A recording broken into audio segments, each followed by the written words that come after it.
I am 32, married to Elias who is 35, and I have spent the last 6 years treating our marriage like a vending machine that never runs out of snacks. We are standing on the pedestrian bridge above the old train yards at dusk, wind pushing the smell of rust into our faces. Elias has his hands in the pockets of the same navy coat he bought the week we moved in together, and I am kicking a loose bolt along the grating, bored out of my skull. Tell me something that is not about work, I say. He starts talking about a new route he is mapping for the cycling club, voice low, careful, like he is walking over ice. My phone buzzes with a meme from my group chat. I smirk, type back 3 laughing emojis, and do not look up. Are you even listening? He asks. Barely, I answer, loud enough for the couple passing behind us to hear. Honestly, I am bored in bed, bored on bridges, bored with every story you tell. The bolt skitters off the edge and drops into the dark. The couple stops walking. Elias flushes the color of brick. His jaw does something tight and unfamiliar. Bored, he repeats, I shrug, you asked. He turns to the couple, eyes shining. She is right. I am apparently a human sedative. Then he looks at me, not angry, just hollow. I am going home. Do not follow. He walks off, coat flapping like a door slamming by itself. I stay on the bridge, scrolling. The couple gives me a look that says they would rather step into traffic than be me. I tell myself Elias will cool off by morning. He always does. 3 nights later, we are at a backyard bonfire in the hills, cedar smoke curling into the stars. I have already had 2 margaritas and am working on the 3rd. Elias sits across the fire ring, talking to his friend Mara. I catch the tail end, should have seen her face, like I had offered her a tax seminar instead of a vacation. I laugh too loudly. Vacation was your idea. I wanted to go to Chelum. You picked Vermont in October. Elias meets my eyes over the flames. I picked it because you said you wanted foliage. I roll mine. I also said I wanted heat. I did not mean the fireplace kind. Mara winces. The others pretend to study their beers. Elias stands, brushes ash from his sleeves. Enjoy the fire, he says. He disappears toward the cars. I stay until the last log collapses into embers.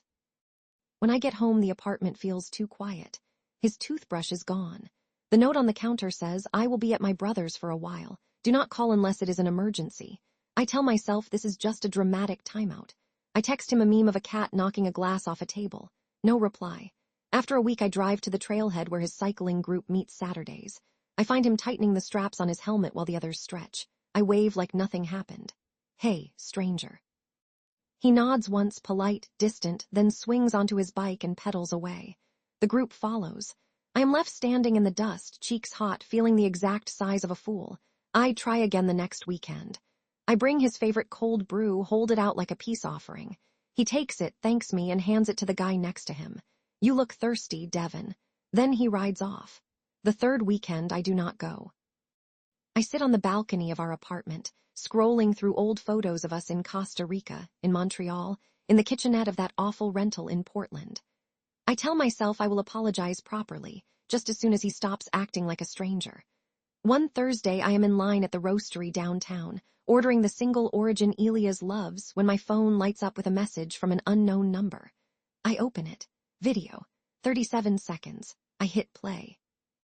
Elias shirtless, laughing in a sun-drenched bedroom I have never seen. A woman I do not recognize straddles him, hair falling like a curtain, both of them breathless, happy. The clip ends on her whispered again, and his low, eager absolutely. I drop the paper cup.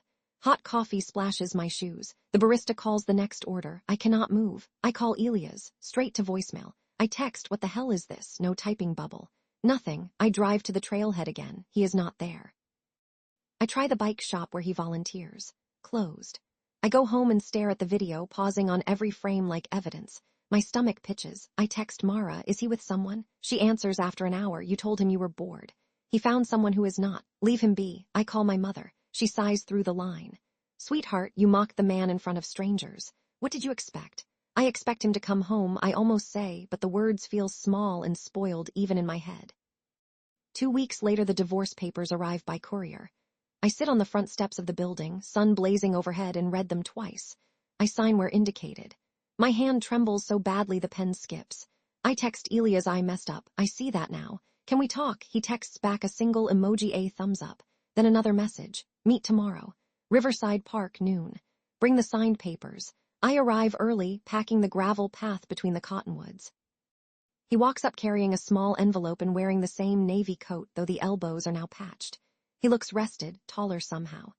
Hi, I say, voice cracking. He nods. Papers. I hand them over. He slips them into the envelope without reading. Thank you for making this simple. I swallow. I was awful. I know that. I thought we had time to fix it. We did, he says, until you told half the world I was the human equivalent of counting sheep. I was angry. I was bored, he finishes. I remember.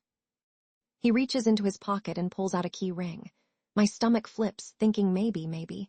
Instead, he removes the apartment key, sets it on the bench between us. For what it is worth, he says, she makes me feel like sunrise on the first day of summer. Every day.